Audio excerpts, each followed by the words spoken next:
She was the best that ever happened to me. And I'd even walk to her work to see her, for like 5, 10 minutes. What was meant to be a carefree journey across open waters has now become the center of a chilling criminal investigation in the United States. An 18-year-old teenager, Anna Kepner, was found dead aboard a Carnival Cruise Line ship, transforming a luxury vacation into a floating crime scene and raising disturbing questions about safety at sea. For days, details surrounding her death remained unclear. Passengers disembarked, rumors spread.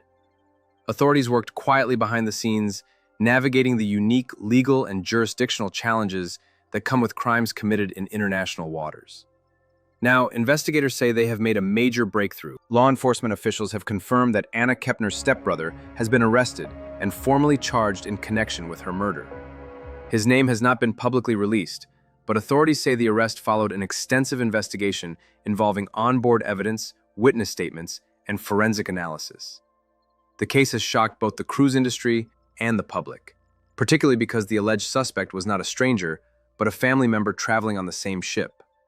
What began as a family trip ended in tragedy, leaving investigators to reconstruct the final hours of a young woman whose life was just beginning.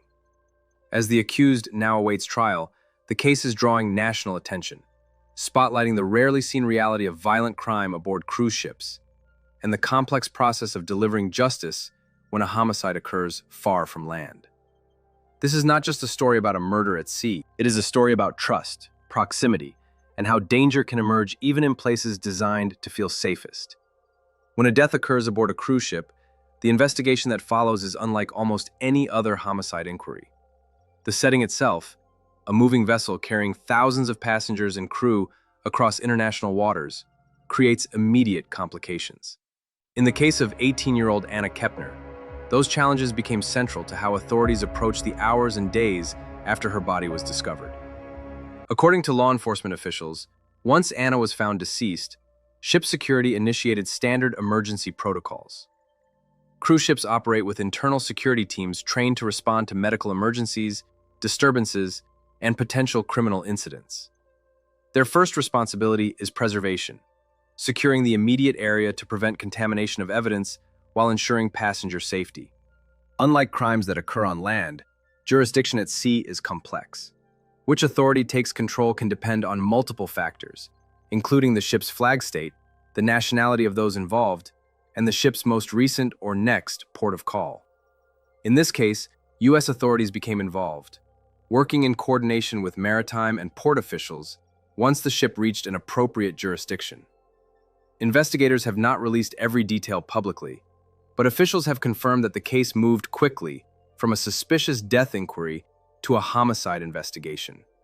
That shift typically occurs when forensic indicators, such as trauma inconsistent with an accident, are identified.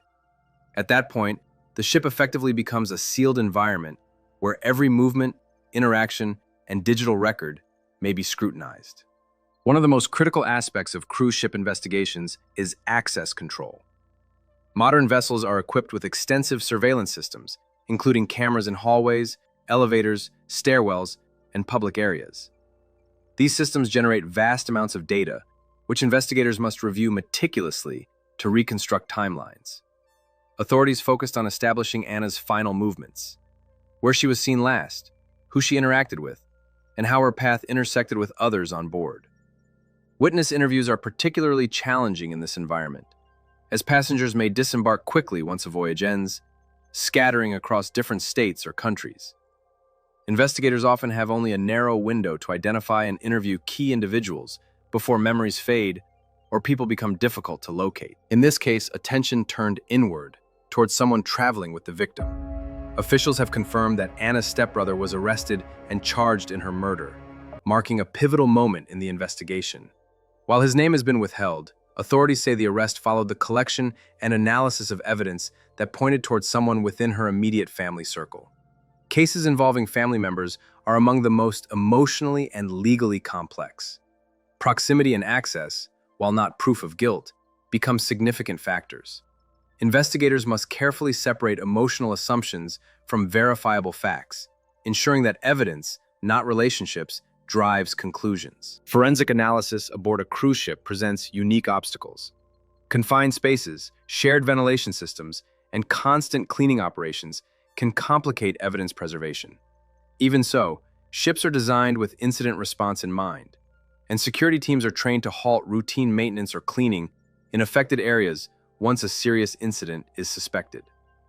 Digital evidence often plays an outsized role. Keycard data can show when cabin doors were opened or closed. Surveillance timestamps can confirm or contradict witness accounts. Communication logs, texts, messages, or calls made over ship networks may help establish intent, conflict, or planning. Officials have not disclosed which specific evidence led to the arrest, but they have characterized the development as a major breakthrough. Such language typically signals that investigators believe they can establish a coherent narrative linking the accused to the victim's final moments. As news of the arrest spread, public reaction was swift and intense. Cruise vacations are marketed as safe, self-contained environments, places where families can relax without fear. A homicide aboard such a vessel disrupts that perception, forcing uncomfortable questions about safety, oversight, and accountability. Industry experts note that violent crime on cruise ships is statistically rare compared to the sheer volume of passengers traveling each year. However, rarity does not diminish impact. Each incident draws outsized attention because of the setting and the vulnerability passengers feel when far from land. The involvement of a family member has added another layer of shock. Investigators often emphasize that crimes committed within close relationships can be the most difficult to detect early, as warning signs may be hidden behind familiarity and trust. When a family vacation becomes the backdrop for violence, it challenges assumptions about where danger can exist. Legally, the case now enters a new phase. With an arrest made and charges filed, prosecutors will begin preparing for trial. That process includes reviewing evidence for admissibility, securing expert witnesses, and anticipating defense strategies. The defense, in turn, will examine every aspect of the investigation: jurisdiction, evidence handling, and procedural compliance, to ensure the accused's rights were protected. Because the alleged crime occurred at sea, jurisdictional arguments may become a focal point. Defense attorneys sometimes challenge which court has authority, how evidence was collected, and whether maritime protocols were properly followed. These challenges do not determine guilt or innocence, but they can significantly shape the course of a trial. For Anna Kepner's family, the arrest represents both a step toward accountability and the beginning of a long legal ordeal.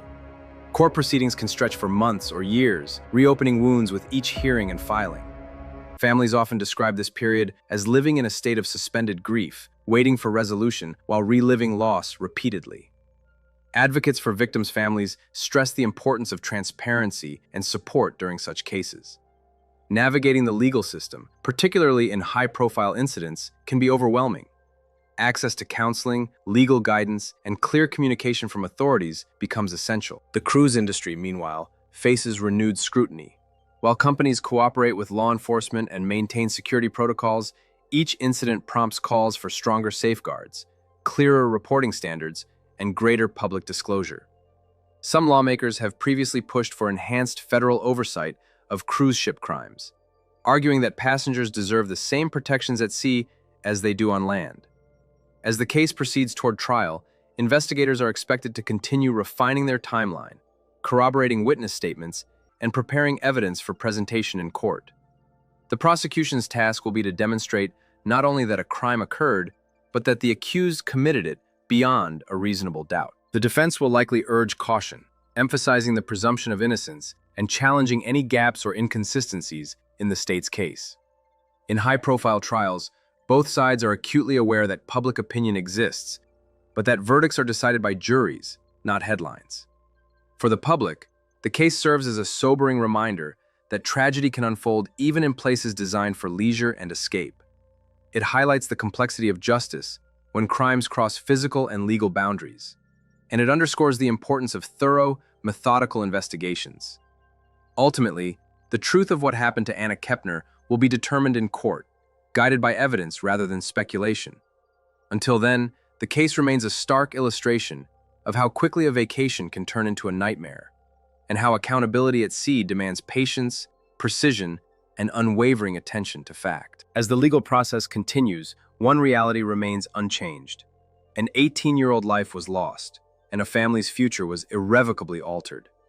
The search for justice now moves forward, carried not by the waves beneath the ship, but by the slow, deliberate machinery of the law. When a homicide is suspected aboard a cruise ship, the most immediate complication is not identifying a suspect, but determining who has legal authority to investigate and prosecute the crime.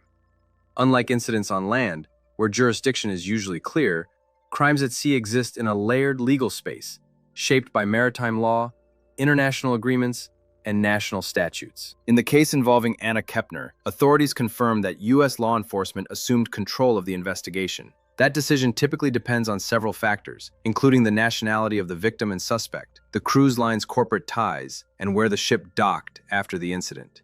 Once jurisdiction is established, investigators move quickly to secure evidence before the environment changes. A cruise ship is not a static scene. Cabins are cleaned, passengers move freely, and the vessel itself continues traveling unless ordered to stop. This makes early response critical. Ship security teams are trained to isolate areas connected to a suspected crime, preserve digital records, and coordinate with external authorities. These actions can be decisive in determining whether a case can be successfully prosecuted. Investigators focus first on containment and documentation. This includes photographing relevant locations, securing physical items, and logging who had access to certain areas.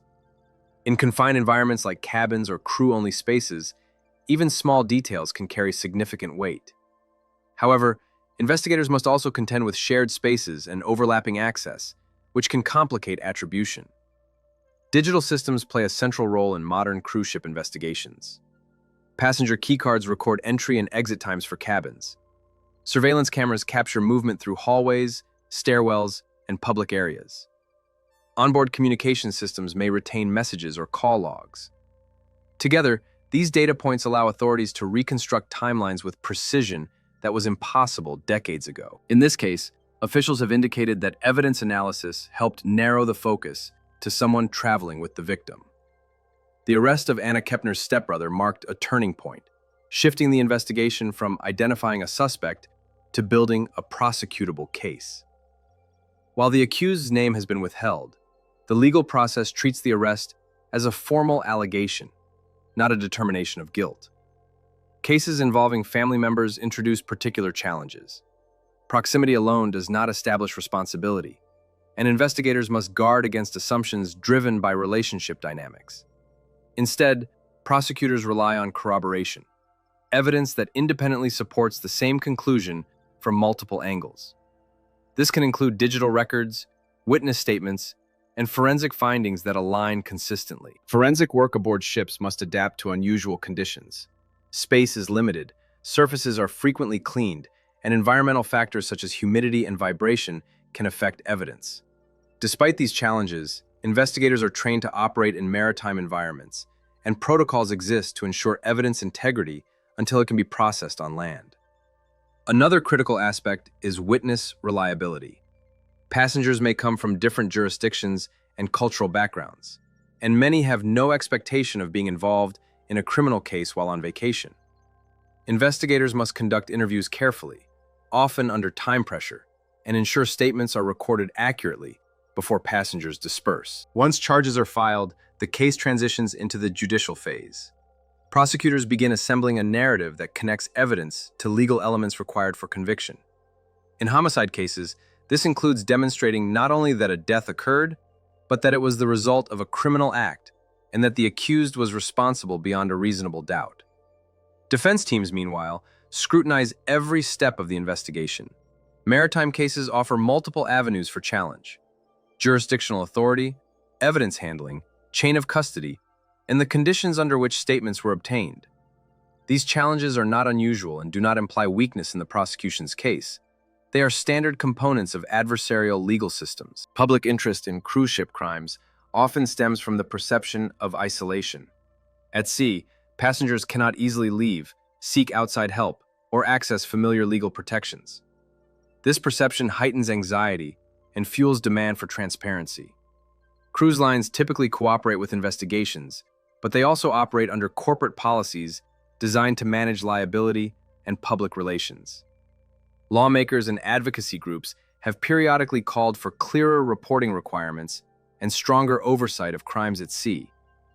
While violent incidents remain statistically rare, each case renews debate about whether existing frameworks adequately protect passengers and ensure accountability. For Anna Kepner's family, the legal complexity adds another layer to an already devastating loss. Navigating a case that involves maritime law, federal jurisdiction, and intense public scrutiny can be overwhelming. Families often rely on legal counsel and victim support services to guide them through proceedings that may last years. The trial phase will likely focus heavily on evidence interpretation. Jurors may be asked to evaluate digital timelines, expert testimony, and conflicting accounts. In such cases, clarity and consistency often matter as much as individual facts. Prosecutors must present a coherent story that aligns with the evidence, while the defense seeks to identify reasonable doubt. Media coverage during this period tends to intensify. Each court appearance, filing, or ruling can generate headlines, sometimes amplifying partial information. Responsible reporting emphasizes verified facts and avoids speculation, recognizing that public narratives can influence perceptions even before a verdict is reached. The cruise industry, observing the case closely, may implement internal reviews or policy adjustments. While such measures are not admissions of fault, they reflect an industry-wide interest in preventing future incidents and maintaining passenger trust. Enhanced training, clearer protocols, and improved coordination with law enforcement are common outcomes following high-profile cases. As the legal process advances, investigators and attorneys will continue refining their arguments. Evidence that initially appeared peripheral may gain significance, while other elements may be excluded by the court. This winnowing process is central to ensuring that trials focus on legally relevant material rather than conjecture. Ultimately, the outcome will rest on whether the prosecution can meet its burden of proof and whether the defense can introduce reasonable doubt. Until then, the case remains unresolved, defined by allegations, not conclusions. What is already clear is that the circumstances surrounding Anna Kepner's death have exposed the fragile intersection of leisure, law, and vulnerability at sea. They have highlighted how quickly environments designed for escape can become settings for tragedy, and how justice in such contexts demands patience, precision, and restraint. As proceedings continue, the focus will remain on facts established in court rather than assumptions formed elsewhere. The law moves deliberately, especially in cases marked by complexity and loss. And while no verdict can undo what happened, the process seeks to answer the central question that now defines this case: what the evidence proves and what it does not. As the case continues toward trial, attention is increasingly turning to the human dynamics surrounding the alleged crime. When investigators confirm that a suspect is a family member, the legal narrative inevitably expands beyond physical evidence into questions of relationships, proximity, and behavior patterns. In the death of Anna Kepner, these elements are expected to play a significant role, both in the courtroom and in public perception. Crimes involving relatives are statistically less common than those involving acquaintances or strangers, but they are among the most complex to prosecute and defend. The closeness that defines family relationships also creates access, shared cabins, overlapping schedules, and a level of trust that lowers defenses. Investigators do not treat family ties as proof, but they do recognize that opportunity and familiarity are factors that must be examined carefully. Psychological experts often explain that family-related crimes rarely occur in isolation. They may be preceded by unresolved conflict, power imbalances, or emotional volatility that escalates under stress. A cruise environment, confined, unfamiliar, and removed from daily routines, can intensify such pressures. While none of these factors establish guilt, they provide context that prosecutors may argue helps explain how a situation could deteriorate so rapidly. Defense attorneys, on the other hand, typically urge jurors to be cautious about narratives built around relationship dynamics. They emphasize that emotional assumptions can cloud judgment, and that the law requires concrete evidence linking the accused to the criminal act itself. In cases like this, the defense may argue that proximity is being mistaken for responsibility. One of the most sensitive aspects of the trial is expected to be timeline reconstruction. Prosecutors must show not only that Anna Kepner died as the result of a criminal act, but that the accused stepbrother was present, capable, and connected to that act during a specific window of time. This often involves synchronizing multiple forms of evidence: surveillance footage, keycard records, witness observations, and digital data into a single, coherent sequence. Any gaps or inconsistencies in that timeline can become focal points for the defense. Even small uncertainties, minutes unaccounted for, unclear movements, or overlapping access can introduce reasonable doubt. This is especially true in environments like cruise ships, where large numbers of people move through shared spaces continuously. Another issue likely to surface is behavior after the incident.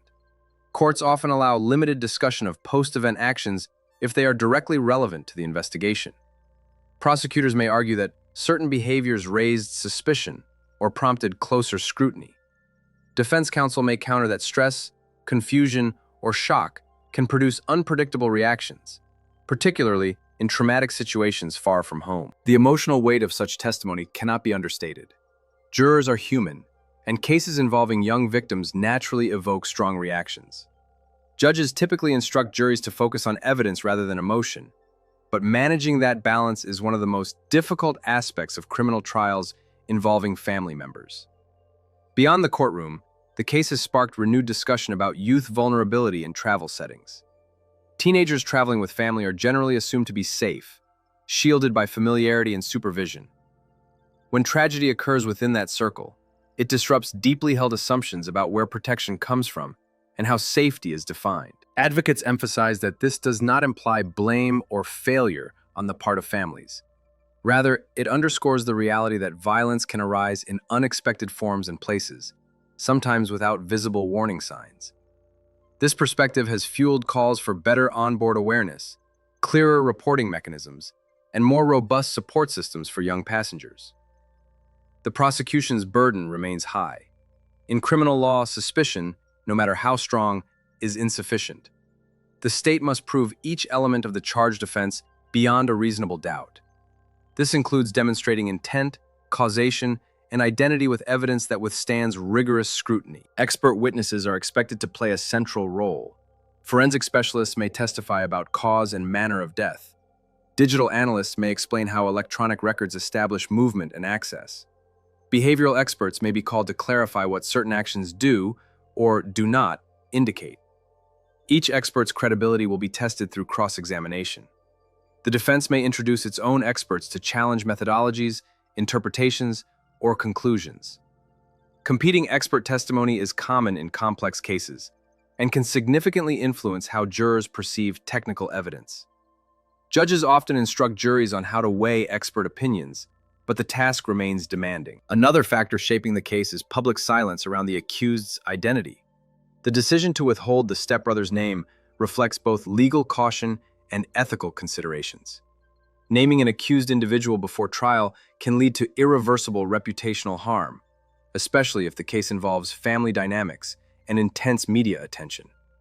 This restraint aligns with journalistic standards and legal norms in sensitive cases. For Anna Kepner's loved ones, the trial process represents a prolonged confrontation with loss.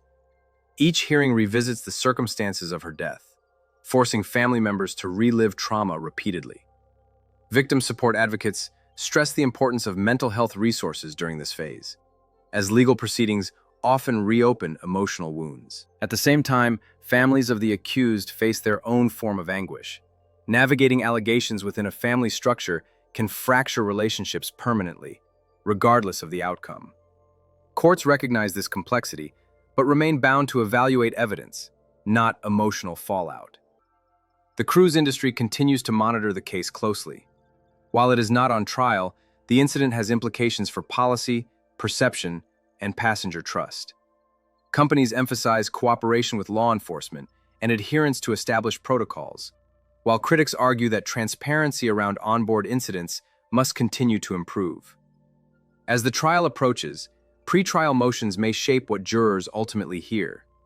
Evidence can be excluded if it is deemed prejudicial, improperly obtained, or irrelevant. These rulings can dramatically alter trial strategy on both sides, narrowing the focus to what the court determines is legally permissible. The broader significance of the case lies in how it tests the justice system's ability to handle crimes that occur in contained, mobile environments involving close relationships. It challenges courts to apply long-standing legal principles in settings that blur traditional boundaries of jurisdiction, privacy, and access. What remains constant is the presumption of innocence afforded to the accused and the demand for proof placed on the prosecution. These principles are foundational, particularly in cases where emotion and public interest run high. As jurors are eventually called upon to weigh the evidence, they will be asked to look beyond headlines and narratives, focusing instead on what can be proven in court. Their decision will rest not on tragedy alone, but on facts, law, and the careful evaluation of doubt. For now, the case stands at a critical juncture, no longer defined solely by discovery and arrest, but by preparation for judgment. It is a moment marked by gravity, restraint, and the recognition that justice, especially in cases like this, moves deliberately rather than quickly. And at the center of it all remains a single, irreversible truth. A young life was lost, and the legal system must now determine how and by whom that loss occurred. As the case approaches its final stage, the focus now turns to what the trial will ultimately represent. Not just for those directly involved, but for a broader system that must reconcile tragedy with accountability. At the center remains Anna Kepner, an 18-year-old whose life ended aboard a vessel designed for celebration, escape, and safety. Her death has forced courts, industry leaders, and the public to confront difficult realities about crime, responsibility, and justice in places far removed from land. The jury, when seated, will be asked to perform one of the most serious civic duties imaginable. They must weigh evidence stripped of speculation, emotion, and external noise. Prosecutors will ask them to focus on consistency, timelines that align, data that corroborates, and conclusions supported by forensic and digital proof. The defense will ask them to focus on uncertainty, gaps, alternative explanations, and the enduring legal principle that doubt must favor the accused. No matter the outcome, the verdict will not be interpreted in isolation. A conviction would affirm that even in the unique environment of a cruise ship, the justice system can establish responsibility with clarity and precision. It would reinforce the idea that physical distance from land does not weaken the rule of law, nor does it dilute accountability for violent acts. An acquittal, on the other hand, would not negate the loss or diminish its seriousness. Instead, it would underscore the limits of proof in complex environments and reaffirm the standard that allegations, even deeply troubling ones, must be proven beyond a reasonable doubt. Such outcomes often leave the public uneasy, but they reflect a system designed to prevent wrongful punishment as fiercely as it seeks justice. Beyond the courtroom, the case has already left a measurable impact on the cruise industry. While violent crime at sea remains rare, perception matters. Cruise companies operate on trust, the promise that passengers can relax, sleep, and move freely without fear. When that trust is shaken, even by isolated incidents, the response tends to be swift and structural. Industry observers note that cases like this often lead to internal policy reassessments. These may include expanded surveillance coverage, enhanced staff training to identify early warning signs of conflict, and clearer protocols for reporting and escalating onboard incidents. Some measures remain behind the scenes, while others are communicated publicly to reassure passengers and regulators alike. Lawmakers and maritime safety advocates have also renewed calls for transparency. They argue that passengers deserve clear information about how crimes are handled at sea, what protections exist, and which authorities are responsible when serious incidents occur. While cruise lines already operate under a combination of international and national regulations, high-profile cases tend to accelerate reform discussions. For families, however, policy debates and legal precedents exist on a distant plane. For Anna Kepner's loved ones, the trial represents a painful but necessary step toward resolution. Court proceedings do not offer closure in the emotional sense, but they do provide answers, structured, official, and grounded in evidence. Many families describe this phase as the moment when grief intersects with truth. The psychological toll of waiting for a verdict should not be underestimated. Trials unfold slowly, often stretching over weeks or months. Each day brings renewed attention to details that families may wish to forget, but cannot. Support systems, counseling, advocacy groups, and trusted community networks become essential during this time.